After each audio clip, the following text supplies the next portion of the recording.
Bienvenue dans Toi qui me ressemble, le podcast des femmes hypersensibles en quête de sens et d'authenticité. Si tu ressens parfois un décalage entre toi et ta vie, ou un appel à te retrouver et écouter ta vraie nature, ce podcast est fait pour toi. Un jeudi sur deux, je te partage des clés concrètes pour t'aimer pleinement et oser passer à l'action, des outils pour apaiser tes émotions et t'aligner avec tes valeurs profondes, des réflexions sur la spiritualité, l'amour de soi et la quête de sens. Mais aussi des témoignages d'invités inspirantes qui t'aident à te révéler. Au programme, te reconnecter à toi-même, faire briller ta nature, accueillir tes zones d'ombre et incarner pleinement qui tu es. Je suis Mylène Muller, coach, accompagnatrice depuis 2017. J'ai eu l'honneur de guider plus de 4000 femmes hypersensibles sur leur chemin d'alignement et de transformation. À travers ce podcast, je t'invite à un voyage intime et puissant pour te reconnecter à la femme unique, passionnante et inspirante que tu es. Et pour t'accompagner encore plus loin, chaque épisode est enrichi d'une fiche de coaching pratique à télécharger pour transformer tes prises de conscience en actions concrètes. Prête à créer la vie qui te ressemble ?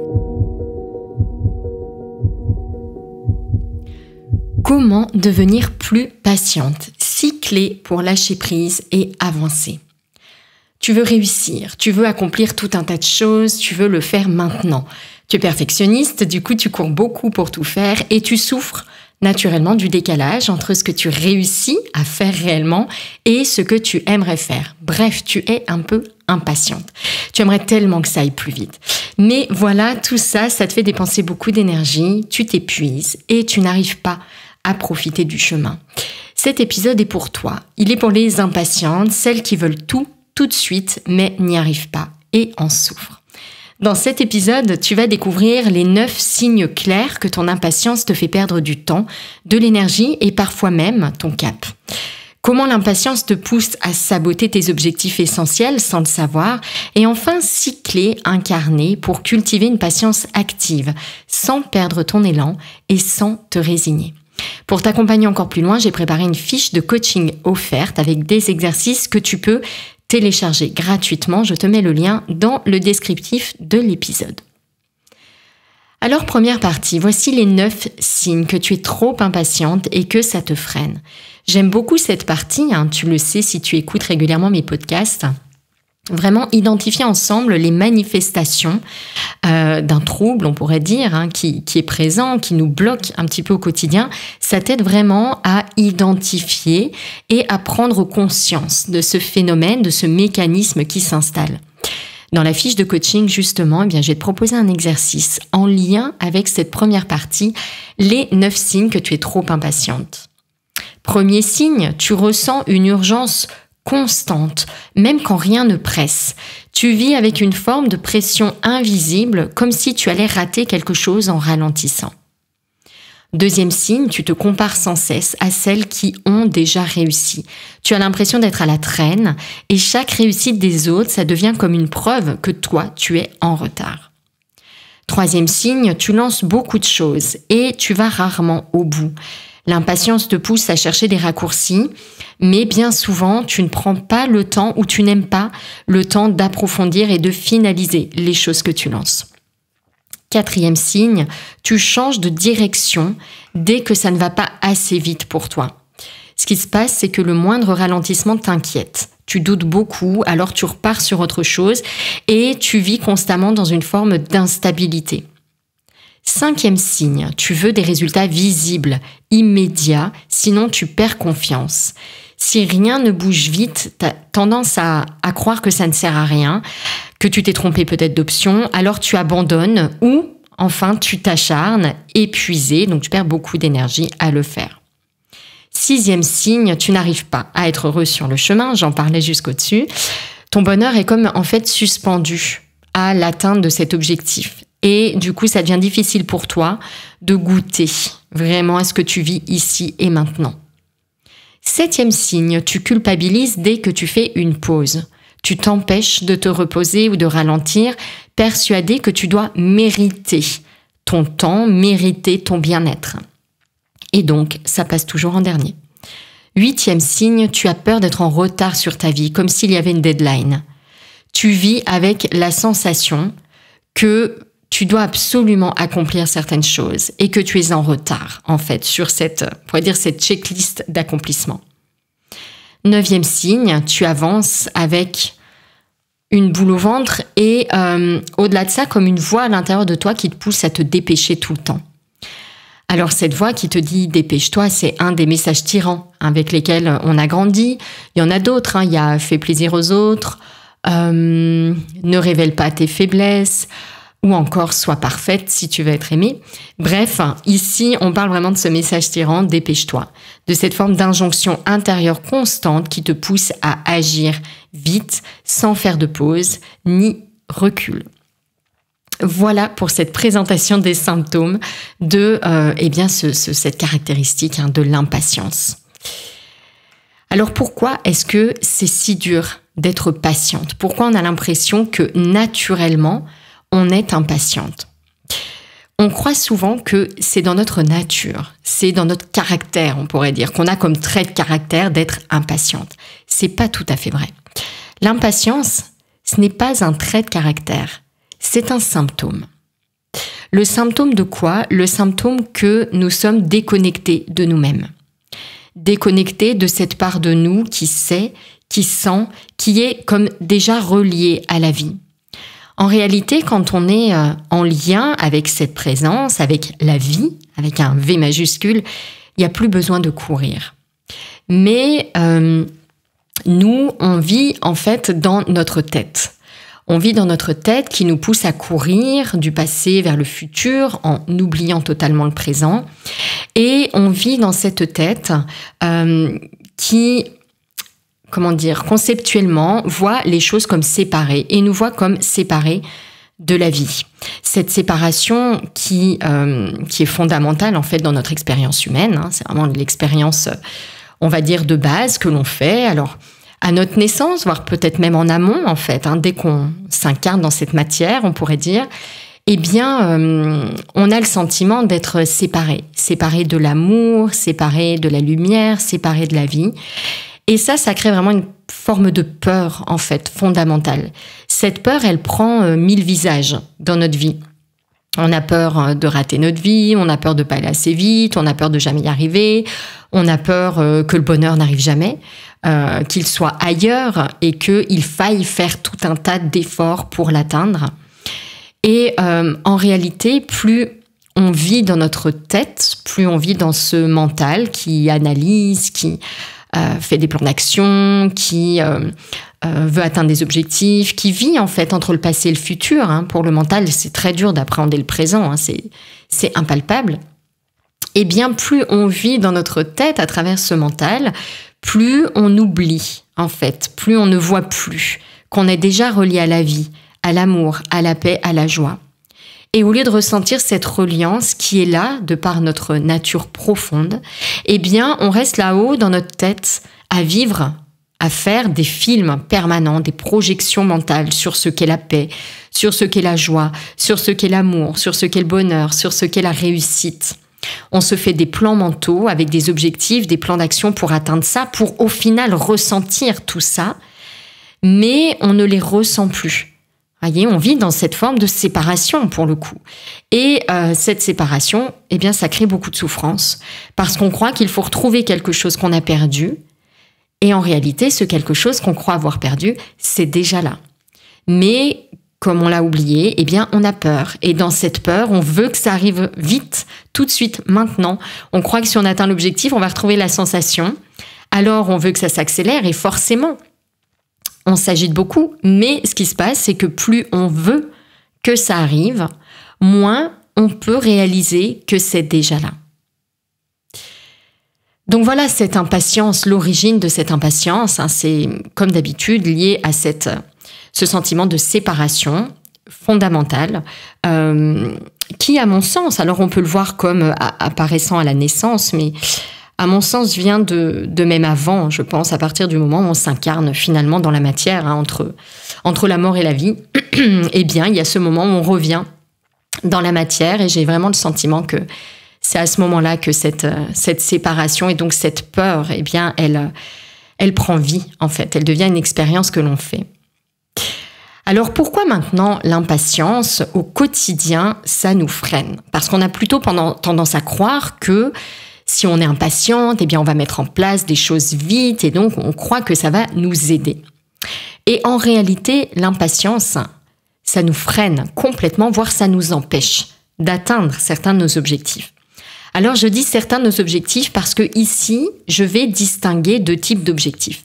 De par la nature de l'impatience que j'ai évoquée plus haut, eh bien, je dirais qu'il y a deux types d'objectifs. Il y a ce qu'on pourrait appeler des objectifs classiques ou des objectifs matériels qui sont nos petits objectifs du quotidien, qui peuvent être des très beaux objectifs d'ailleurs, comme augmenter son chiffre d'affaires, arriver à courir un marathon, ou réduire sa consommation d'écran, ou écrire un livre, voilà, pour prendre quelques exemples classiques de beaux objectifs qu'on peut se fixer dans notre vie, mais que j'appellerais quand même des objectifs, on va dire, classiques. Alors, j'allais dire humains, mais c'est pas un très beau qualificatif, mais voilà, des objectifs, on va dire, classiques, ordinaires.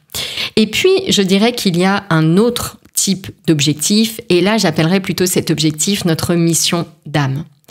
Moi je suis convaincue que notre objectif profond, ultime, notre mission de vie, c'est vraiment notre croissance intérieure, notre éveil, notre reconnaissance de qui nous sommes et notre éveil spirituel, nous éveiller à notre nature, apporter notre plus belle contribution en nettoyant ce que l'on doit nettoyer, vraiment offrir au monde cette plus belle vision de nous-mêmes et finalement faire l'expérience de la lumière dans la matière, dans une expérience humaine.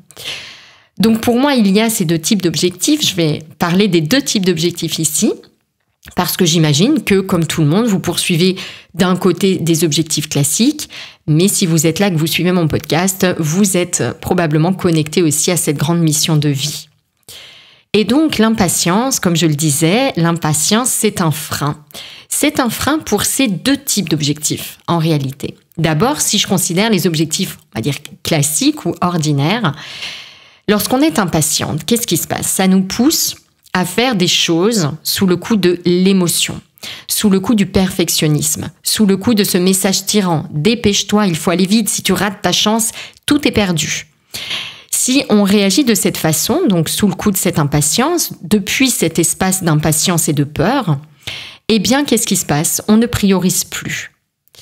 On prend tout ce qui se présente comme si c'était une urgence absolue et comme s'il fallait absolument que ce soit fait maintenant. On disperse notre énergie et donc on réagit à la peur et on oublie donc de distinguer ce qui est vraiment essentiel et va avoir un impact sur notre activité de ce qui est accessoire et va finalement avoir peu d'impact sur notre activité. Vous connaissez la fameuse loi 80-20, j'en ai parlé dans d'autres épisodes de podcast et c'est vraiment de ça dont je parle ici. C'est qu'en réalité, lorsqu'on va atteindre un objectif, il y a toute une liste d'actions qui peuvent nous permettre d'avancer ou d'atteindre cet objectif. Mais parmi toutes ces actions, toutes ne se valent pas. Il y en a qui au final vont avoir peu d'impact et d'autres qui vont avoir énormément d'impact.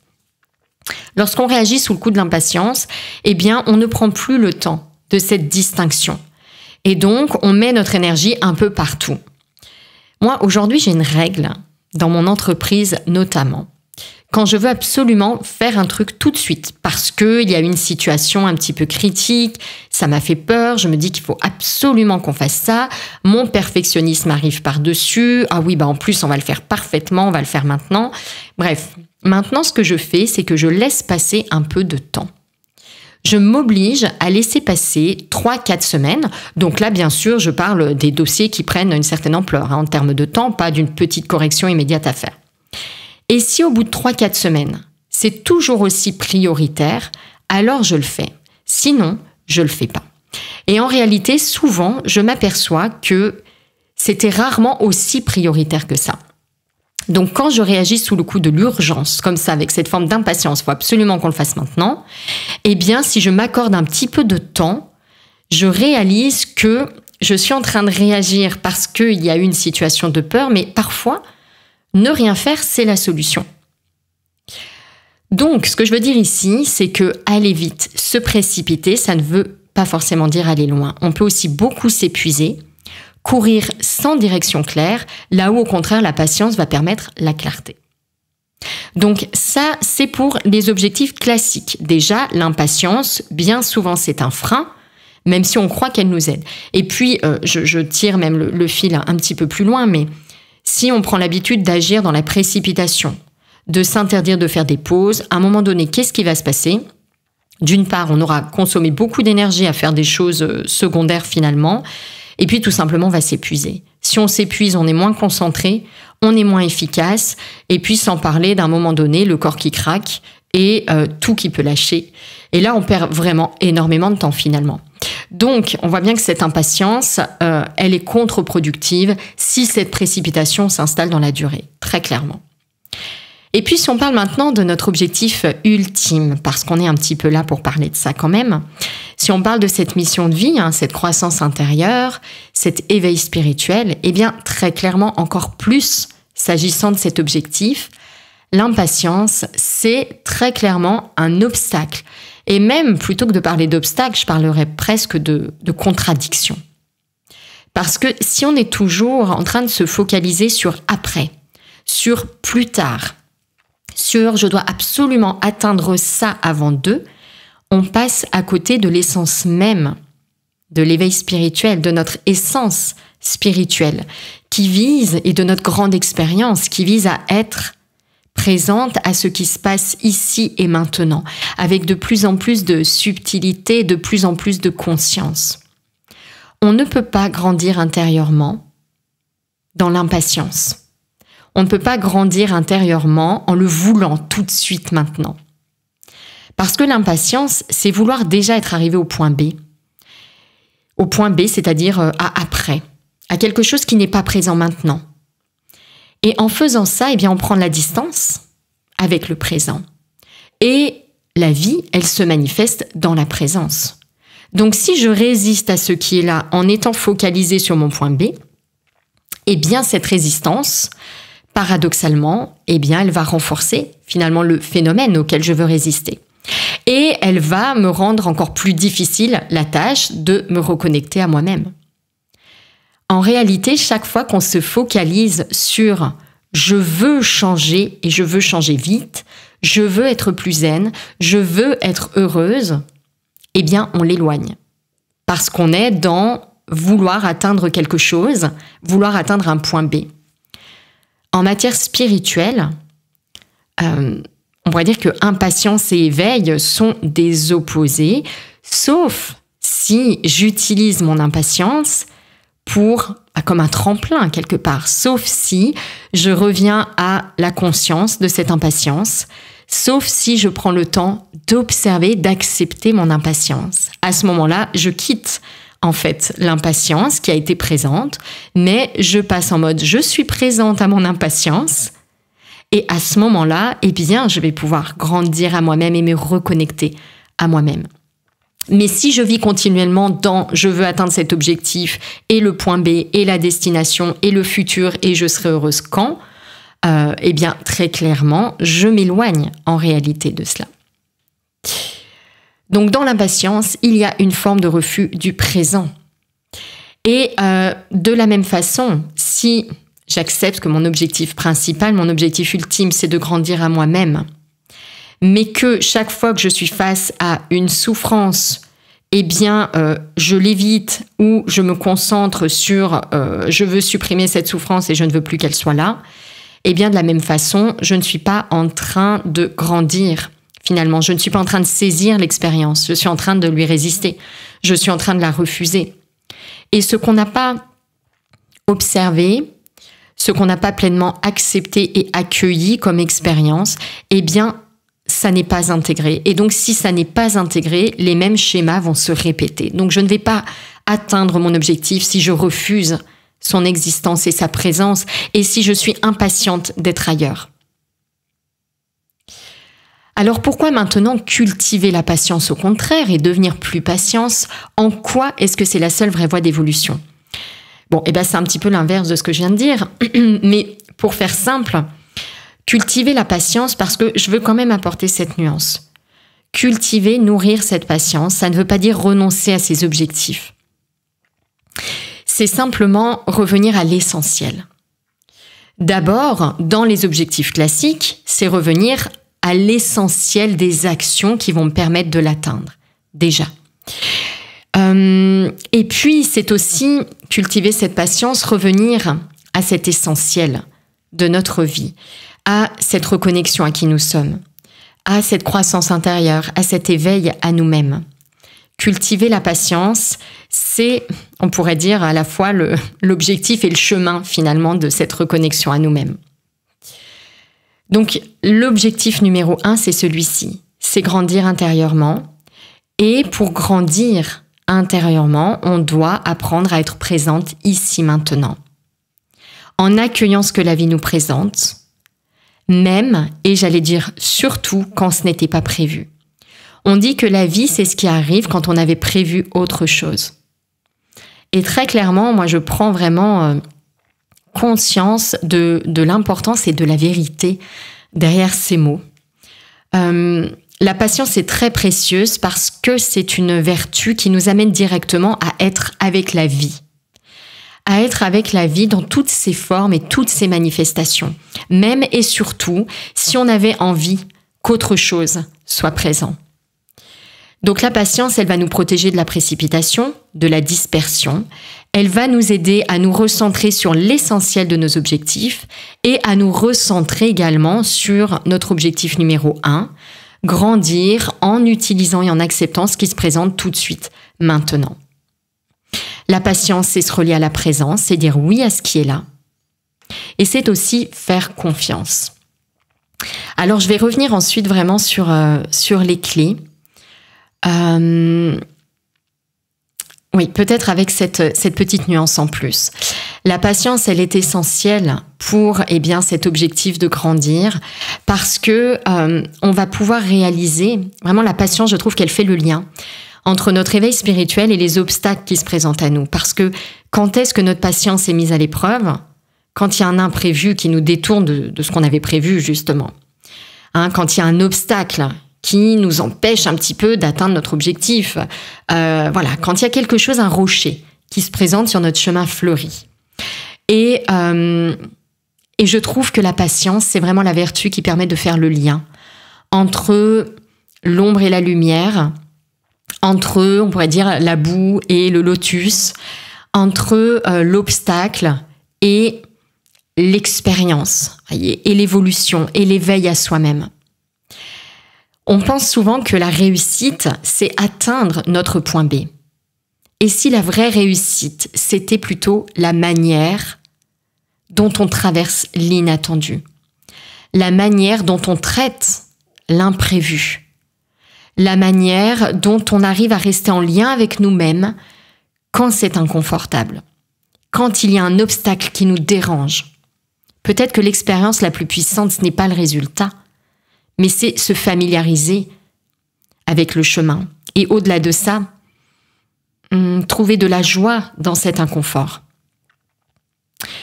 Pour moi, à mon sens, la vraie évolution, c'est exactement celle-là. Et voilà pourquoi cultiver la patience, c'est aussi précieux que ça. Alors, 6 clés maintenant pour cultiver une patience qui fait vraiment avancer. J'ai 6 clés, 6 propositions, 6 pistes pour t'aider à devenir plus patiente. Première piste, première invitation, reviens sur toutes les fois où l'impatience t'a fait perdre ton temps. Pour nourrir ce nouveau paradigme, la patience, c'est une vertu et me précipiter, ça ne me fait pas gagner de temps. C'est important de déconstruire aussi les croyances parce que tant que tu es convaincu de ça au fond de toi, tu vas avoir beaucoup de mal en fait à nourrir ta patience. Tu vas avoir peur de perdre quelque chose.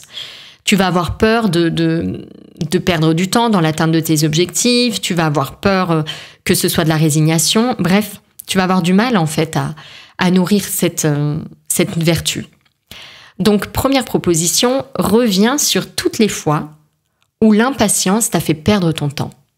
Et c'est un point de départ important. Repense pour ça aux décisions que tu as prises dans la précipitation, aux projets que tu as lancés sans vision et du coup sans aller au bout, aux actions que tu as menées mais sans clarté. Combien de temps, combien d'énergie, combien d'espace mental ça t'a coûté? Et si tu avais à la place de cela mis cette énergie ailleurs, dans de la pratique au quotidien, dans de la présence à ce qui est, dans du temps de qualité passé avec ceux que t'aimes. Donc vraiment, prends un petit moment. Donc je vais te présenter cet objectif dans la fiche d'auto-coaching qui est offerte et que tu peux télécharger en cliquant sur le lien dans le descriptif. Prends vraiment un instant pour regarder honnêtement. Qu'as-tu fait, par peur ou par pression, qui ne t'a pas vraiment servi? Et qu'as-tu sacrifié à ce moment-là en faisant ça? Une fois que tu as posé un petit peu les choses, demande-toi, que pourrais-tu choisir de faire autrement aujourd'hui pour te recentrer sur l'essentiel? Deuxième piste pour cultiver une patience qui te fait avancer, j'insiste, c'est changer d'état d'esprit. Ne plus confondre patience et résignation. Ce n'est pas parce que tu cultives la patience que tu vas te mettre à faire du surplace dans tous tes objectifs, bien au contraire.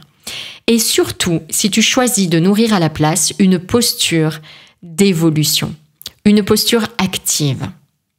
La patience, ce n'est pas un renoncement. La patience, ce n'est pas de la passivité.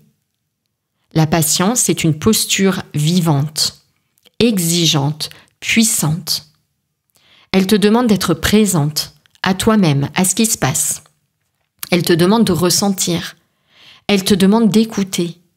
Elle te relie à l'essentiel de ta vie, ta croissance intérieure. Elle t'aide aussi à faire la différence entre les objectifs secondaires et l'expérience au-delà des expériences, l'objectif ultime, ton éveil spirituel.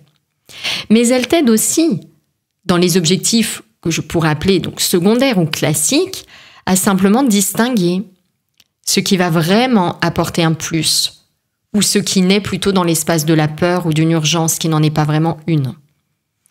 Donc ça, je trouve que c'est très important de remplacer la résignation par cette posture active d'évolution. Être patiente, c'est être dans cette posture active d'évolution. Au contraire, c'est arrêter de réagir de manière un peu automatique et réflexe aux urgences pour, à la place, vraiment te repositionner dans cette présence active à ce qui est là. Troisième clé pour nourrir cette patience qui te fait avancer. Patience est très reliée à confiance. Dans le temps qui te sépare de l'atteinte d'un objectif. Tu peux remplir en fait cet espace-temps par la peur de ne pas y arriver, avec les injonctions, il faut que tu te dépêches, tu es en retard, tu vas pas y arriver si tu traînes trop, tu n'as pas le droit de ralentir et de faire des pauses. Ou alors, tu peux remplir cet espace qui te sépare de l'objectif que tu as envie d'atteindre. Tu peux le remplacer par de la confiance. La vie m'apporte ce dont j'ai besoin. Ce que je veux ressentir au final derrière cet objectif est déjà là. L'essentiel est déjà là. Je respecte mon rythme et mes besoins. Et si en fait tu remplis l'espace-temps qui te sépare de ton objectif par cette confiance plutôt que de le remplacer par de la peur et de la charge mentale, eh bien ça va faire une différence énorme en réalité. Et là, tu vas pouvoir nourrir cette patience. Parce que tu as confiance, tu sais que tu es en chemin. Tu sais que l'essentiel est déjà accessible maintenant, mais tu as envie d'atteindre cet objectif, on va dire humain, pour faire une nouvelle expérience. Tu es OK avec ça. Mais tu sais aussi que cette expérience-là que tu as envie d'accomplir, de réaliser, elle n'est pas indispensable à ton bonheur. C'est juste une expérience que tu souhaites faire. L'essentiel est déjà là.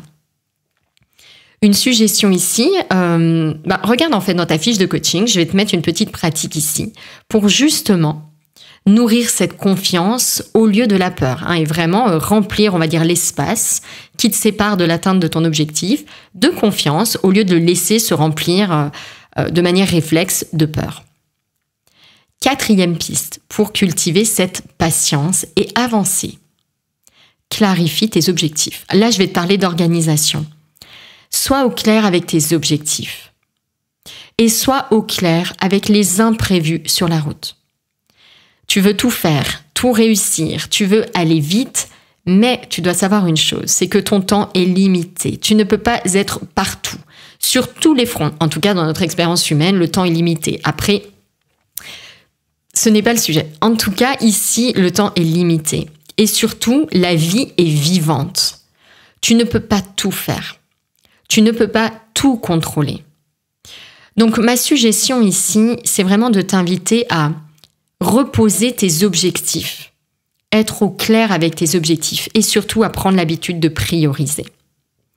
Classe tes objectifs en fonction de ce qui, à ton sens, aura le plus d'impact sur ton bonheur, même si, encore une fois, attention, tout est déjà là. L'essentiel est déjà là. Ne tombe pas dans cette illusion, ne nourris pas cette illusion qui consiste à croire que tu as besoin d'accomplir cet objectif pour vraiment ressentir du bonheur. Pas du tout. Mais priorise, tu ne peux pas tout faire. Sois au clair avec ce que tu veux vraiment accomplir cette année ou ce semestre ou ce mois-ci. Et surtout, lorsque tu vas faire ensuite ton plan d'action, lorsque tu vas découper tes actions, lorsque tu vas surtout leur donner une échéance ou un temps, eh bien, garde de l'espace. Garde de l'espace pour les détours, les imprévus, les pauses, les contretemps. Moi, il y a une règle que je partage à mes clientes, une règle anti-perfectionnisme. Lorsqu'elles veulent atteindre un objectif et qu'elles font un plan d'action, eh bien, je les invite à réduire leurs exigences par 2. Seulement 50%. Qu'est-ce qui se passe si je suis perfectionniste à seulement 50%? Eh bien, je m'autorise de l'espace. Je m'autorise peut-être du temps pour notre objectif ultime qui est de nous reconnecter à nous-mêmes. Je m'autorise peut-être du temps pour ralentir, faire des pauses, profiter des gens que j'aime. C'est très important parce que je l'ai déjà dit tout à l'heure, mais la vie, c'est ce qui se passe quand on avait prévu autre chose. Si tu n'as pas de temps pour être présente à la vie parce que tu es sans cesse en train de mouliner un plan d'action et l'atteinte d'un objectif futur, tu vas te perdre en fait de vue. Tu vas passer ton temps à courir après des objectifs pour ressentir des choses qui t'échappent. Plus tu cours, plus ça t'échappe. 5e clé pour devenir plus patiente et avancer.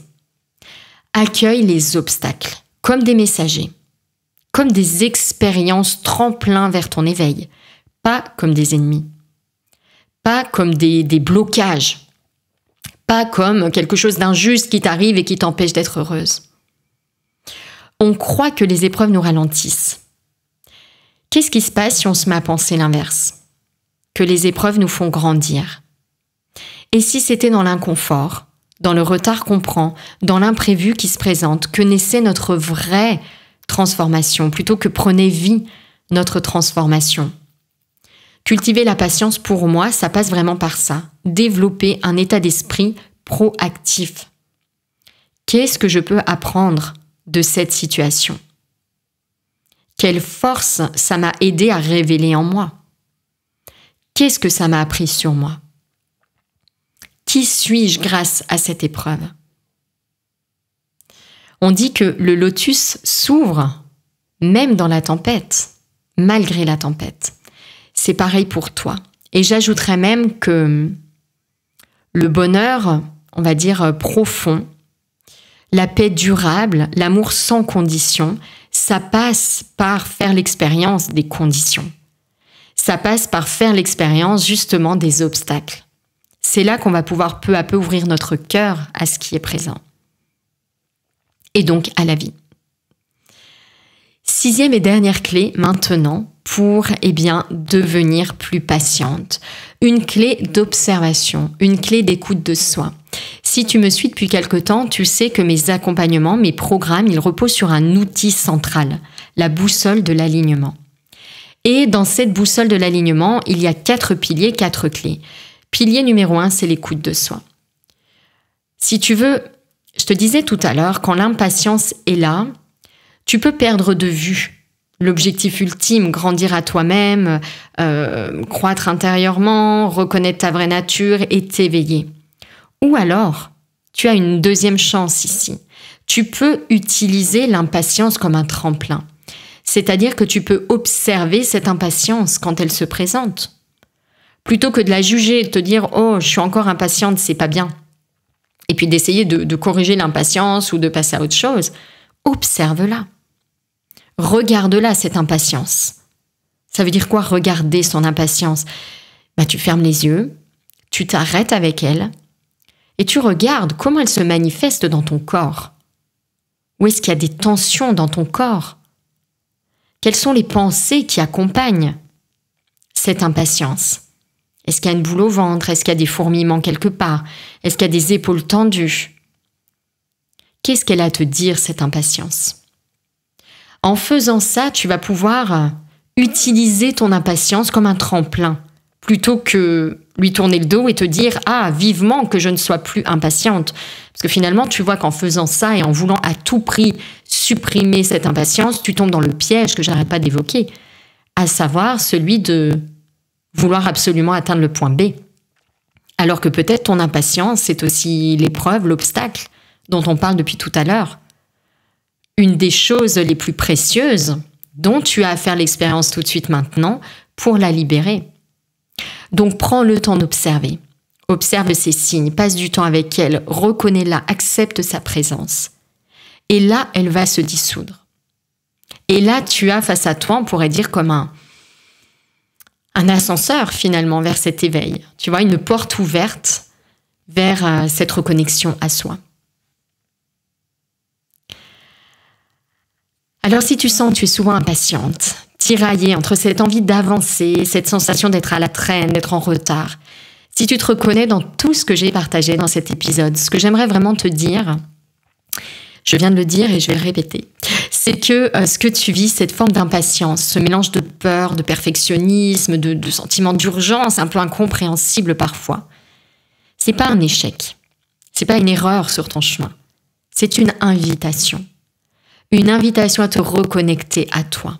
Tu as pris conscience de ce que tu as là, un symptôme de la déconnexion intérieure. C'est-à-dire que tu vis à travers ton mental quelque part et tu as perdu le contact avec celle que tu es vraiment. Pour sortir de cette course, il y a une question simple, puissante, qui peut tout faire basculer. Il y a des croyances limitantes dont tu peux prendre conscience pour pouvoir les transformer. Il y a un chemin en 8 étapes, 8 clés pour vivre une vie vraiment alignée. Je te propose une conférence offerte qui s'appelle 8 clés pour créer la vie qui te ressemble. Et dans cette conférence, je vais te présenter le meilleur de mes 10 ans de développement personnel et d'accompagnement de femmes justement à créer la vie qui leur ressemble.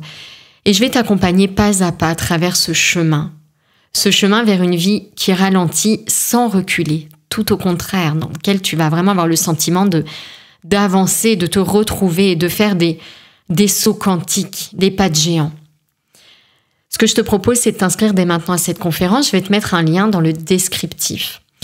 Ne laisse pas passer cette occasion parce que tu as là, même dans cette impatience, la plus belle invitation à te reconnecter à toi. Merci beaucoup pour ton écoute. Je te donne rendez-vous dans 15 jours pour un nouvel épisode passionnant de ce podcast « Toi qui me ressembles ». Merci d'avoir écouté ce podcast jusqu'au bout. J'espère qu'il t'a inspiré, touché et donné des clés pour tracer ton propre chemin. Si c'est le cas, voici comment tu peux soutenir Toi qui me ressemble et m'aider à faire grandir cette belle communauté. Abonne-toi au podcast sur ta plateforme préférée pour ne manquer aucun épisode. Partage-le autour de toi ou sur tes réseaux. Laisse-moi 5 étoiles et un commentaire pour me dire ce que tu as aimé. Ça compte énormément et aide beaucoup d'autres femmes comme toi à découvrir le podcast. On se retrouve dans 2 semaines pour le prochain épisode et d'ici là, prends soin de toi.